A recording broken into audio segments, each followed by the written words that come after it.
లేదు కూర్చోండి.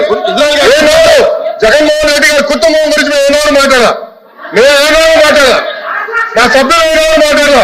కూర్చోండి. శాసనసభ సాక్షిగా మా తల్లిని అవమానిస్తే కూర్చోమంటారా? కూర్చోమంటారా? 25 చంద్రబాబు నాయుడు గారు ప్రతిరోజు హౌస్కి వచ్చారు, ప్రతిరోజు హౌస్ నిలబడ్డాడు. సింగల్ నిలబడ్డాడు, సింహంగా గుర్తు సింగల్ నిలబడ్డాడు, పోరాడారు. ఆ రోజు మా తల్లి అవమానించారు కనుక బాధ రక్షలేక సభ బైకాట్ చేసి బయటికి వెళ్ళారు. కానీ ఎమ్మెల్యేలు ఉన్నారు, ఇక్కడ నిమ్మల రామారెడ్డి గారు వెళ్ళారు, స్వామి గారు ఉన్నారు, ఇతర గొట్టపల్లి రవి గారు వెళ్ళారు. అది మాకున్న చిత్తశుద్ధి అండి. ఈ రోజు మీ ఎమ్మెల్యేలు ఎందుకు రావట్లేదు అని అడుగుతున్నా. 10 మంది జగన్మోహన్ రెడ్డి కాకుండా, జగన్మోహన్ రెడ్డి గారు కాకుండా 10 మంది ఉన్నారు, రాలేదు. మా తల్లిని అవమానిస్తే ఏదో కూర్చోమంటారు, ఇంకా మాట్లాడతాం మేము.